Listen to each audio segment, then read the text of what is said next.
Salut à tous, c'est Pampoun, j'espère que vous allez bien. Alors aujourd'hui, je suis ravie de vous retrouver pour une nouvelle vidéo de lecture, puisque je tenais à vous parler d'un roman que je viens de terminer et que j'ai tout particulièrement aimé. Il s'agit de Everyday de David Levitan aux éditions Electric Monkey. Voilà. Donc avant de commencer et avant que certains d'entre vous se posent peut-être des questions, je suis partie quelques jours en vacances. J'ai eu le malheur d'enlever le foulard qui me protégeait les épaules pendant environ 10 minutes et effectivement j'en suis ressortie en mode écrevisse. Voilà. Donc écoutez, voilà, c'est peut-être pas très classe sur la vidéo, mais bon... J'ai cramé, c'est peut-être pas la première fois, c'est pas la dernière fois que ça m'arrive. Donc bon ben voilà quoi, c'est la vie. Je suis rousse, je crame. Bien obligé de faire avec. Donc, passons au livre. Donc, Everyday de David Levitan. Donc, j'avais découvert ce livre sur la chaîne de Justine de Fairy Neverland et également sur la chaîne de Lucie de la chaîne Loulaïbi.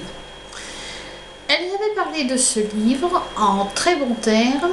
Je dois dire que j'avais été plutôt tentée, d'autant que la couverture m'avait vraiment tentée. Alors il faut dire que la couverture qu'elle avait présentée, c'était la couverture américaine. Et moi, lorsque j'ai commandé le livre, j'ai eu droit à la couverture anglaise que personnellement je trouve immonde. C'est-à-dire que j'aime beaucoup le orange, mais là c'est moche quoi, cette espèce de orange fluo. Je ne vois pas l'intérêt, donc autant vous dire que j'étais très déçue quand j'ai reçu le livre, mais bon. Tant pis, hein, comme on dit, c'est le contenu qui compte, mais dans la bibliothèque, ça fait bizarre, hein, je vous assure que ça fait très bizarre. Bref. Pour ce qui est de l'histoire, nous allons découvrir Ei, qui est un être asexué, si on peut dire. C'est-à-dire que c'est une espèce d'ange, moi je l'ai un petit peu compris comme ça, qui va intégrer des corps.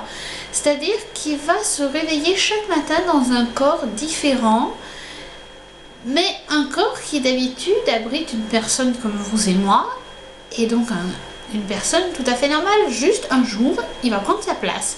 C'est-à-dire que par exemple, moi je me lève demain matin et je ne serai pas tout à fait moi-même, j'aurai Ei dans mon corps, quoi. En gros, c'est ça. Donc déjà, j'avais trouvé l'idée très sympa. Voilà, je m'étais dit que ça pouvait vraiment être une idée hyper originale qui, si elle était bien menée, pouvait permettre un très bon moment de lecture. Et donc un matin, Ei va se réveiller dans le corps de... Alors il me semble que c'est Justine, oui. Oui, Justin, hein. Il va se réveiller dans ce corps et il va rencontrer une jeune fille, Rhiannon, dont il va tomber amoureux. Voilà. C'est une sorte de coup de foudre, hein, voilà. Et dans cette journée où il mène dans le corps de Justin, Ei va passer une journée avec Rhiannon. Ils vont aller à la plage, ils vont passer une journée idyllique, digne des plus belles romances, voilà. Rhiannon pense avoir trouvé l'âme sœur, lui il est heureux, sauf que le lendemain matin, bien évidemment, bien sûr, il se réveille dans un nouveau corps. Et d'habitude il s'y fait, hein, d'habitude il rencontre des gens, mais il ne s'y attache pas, etc., etc. Et là, il va tellement être tombé amoureux de Rhiannon qui va n'avoir de cesse de la retrouver. Il va tout faire pour la retrouver, pour reprendre contact avec elle et finalement peut-être essayer de lui expliquer qui il est et ce qui se passe dans sa vie. Donc on retrouve le thème de la romance, enfin de la romance en mode young adulte, pardon, mais la romance quand même.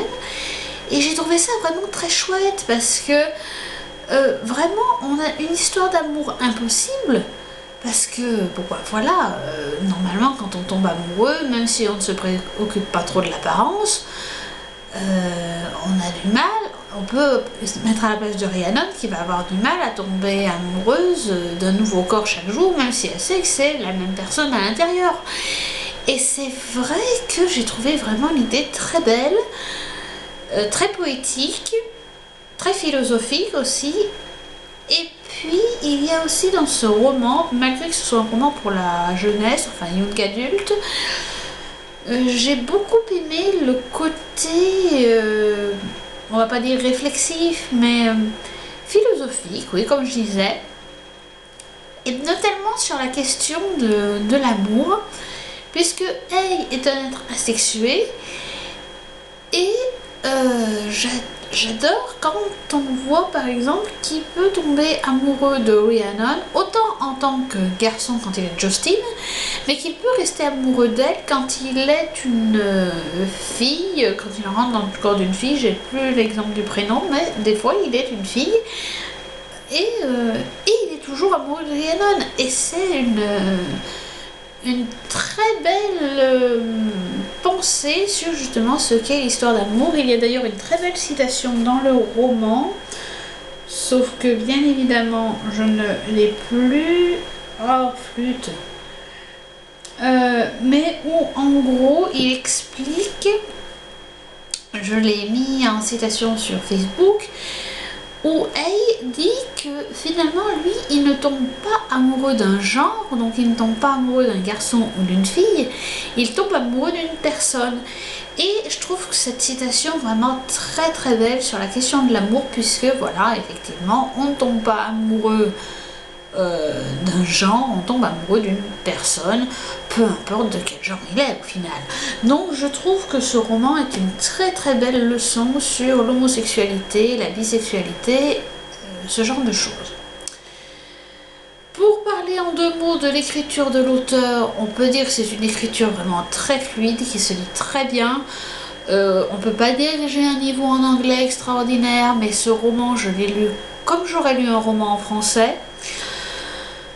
Que vous dire de plus, voilà, j'ai beaucoup aimé le fait que ce soit des chapitres très courts, c'est-à-dire qu'un chapitre fait une dizaine de pages au maximum, ce qui permet aussi d'avoir une lecture peut-être plus saccadée mais aussi plus agréable. On n'a pas l'impression de se plonger dans un espèce de truc sans fin quand on commence un chapitre.